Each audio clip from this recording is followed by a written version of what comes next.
What's up everybody, I'm Brian from I Want Tesla, and I just got back from testing a product that I think is going to help a lot of people, especially as Tesla unlocks supercharging for non-Teslas. And I was pretty shocked with the results.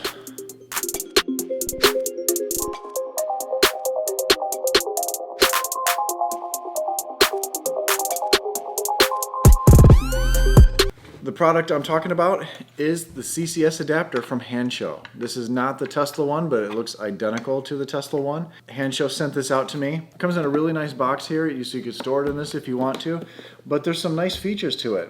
So what this is a CCS adapter, and you can go to any CCS charger. You can go, ChargePoint has them, Electrify America has them. I went to Electrify America charger because I wanted to plug into a 350 watt charger because I wanted to see what this did. This has some over voltage protection. It has under voltage protection. So I wanted to see, because this is rated for 150 kilowatts. And obviously 350 is a lot more than 150.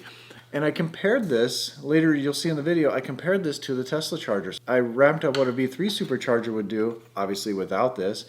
And then I went to a CCS charger this morning, and I was pretty shocked with the results. So again, this is 150 kilowatts, just like the one they sell in Korea. I think it was Korea that they were selling these. Has overcurrent protection, which I'll get into, over temperature protection, overload protection, and leakage protection for, I guess, the senior citizen drivers. You can't tell the difference if you had the Tesla one, but this is much cheaper. This is retail. This is $319. Use code I1Tesla to save 15%, so it drops it down to $271 for this. And you might be thinking, well, there's superchargers all over the place. Why do I need this? Well, Tesla's unlocking the supercharging network this year probably. And not to everyone, I think it's going to be to a select few, but that's going to clog up superchargers a little bit. I mean, if I owned a non-Tesla, I would try it out. So in the beginning, I think the Tesla superchargers are going to be a little bit kind of backed up. So on a long trip, what you would want to do is have options.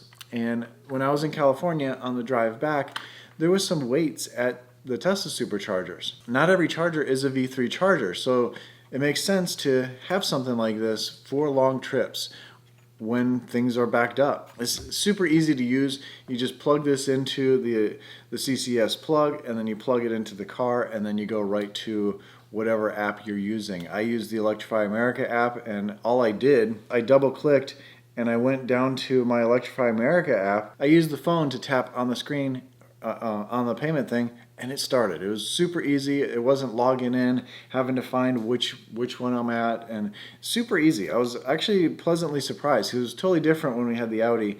To get the free charging, I was able. It was a pain in the butt anyway. You can use Apple Pay too, so you don't have to set up an Electrify America account, because Electrify America kind of sucks sometimes. A lot of times. But if you're driving a Tesla, you're going to go to the Tesla superchargers most of the time. This is for those rare cases when you're not at a supercharger. You go to a national park, and while you're there, the car is cabin overheating, or you get a lot of Sentry mode events, and it really drains the battery. Well, the closest thing is one of these chargers maybe, and you have to do what you got to do. I think this is a great option for a lot of people. I really do. So here's the testing procedures. I did not precondition the car on either charger, but I did drive 20 minutes to both chargers. I started both at 10% state of charge. So without preconditioning, driving for 20 minutes, I thought that was pretty fair. At nighttime, it was a little warmer than this morning when I went to the charger, but still 20 minutes of driving. I left the AC on at 70 degrees on both. The Tesla charger should have had an advantage, and you'll see that in a minute. So as I plug these in, I started the video at the exact same time. Tesla ramps up right away, but the CCS one kind of tries to figure it out. Figures out the Tesla versus the CCS. Once the car realizes what power it's getting, they both get up to 100 kilowatts and stay there for a little bit. But then the Tesla starts climbing to 209 kilowatts. Of course, this is a V3 supercharger, as the CCS charger only gets to 125. Tesla peaks out at 242 kilowatts, but only for a short second, at 14% battery. as the CCS adapter at the same time is at 168, but 2% behind. V3 is faster. But Tesla does not stay at that peak for a very long time, probably because of preconditioning. But that would be the same case if you're going to a charger and you have to wait in line. You're not going to be preconditioned because you're going to be sitting in line. 2 minutes in, the Tesla is at 210 kilowatts as the CCS has climbed to 170.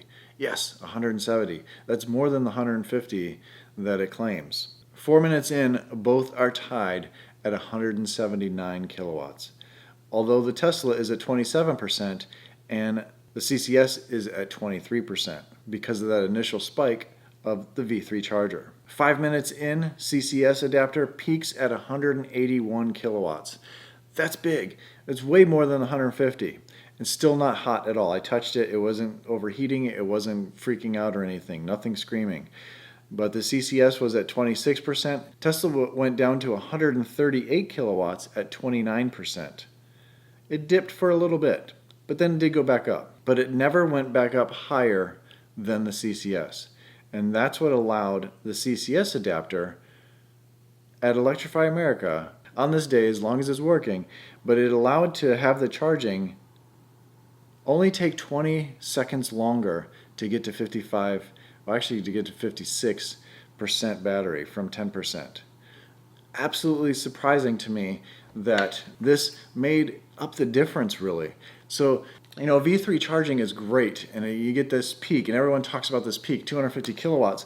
But if you can't hold it for a long time, is it worth having 150 all the way through, or peaking at 250 and then dropping down to 140 and then staying below? I wish Tesla would allow these things to charge faster for a longer period of time on their supercharging network, or even allow us to say, you know what, I'm going to risk my battery a little bit, give me faster charging for a longer period of time. Because it's on a trip, you don't always supercharge. So on trips like that, I think I would like that. $15 for 15 minutes of charging. Why did it say 0? Total cost, discount. I don't know why I had a discount on there. But I just used the app. But you just plug this in, hook it into there, plug it in here. It actually ripped pretty good. I'm surprised. It actually was pretty fast. A lot faster than I thought it was going to be. It's not hot at all. Honestly, for what you get in a bind, this is definitely something you need.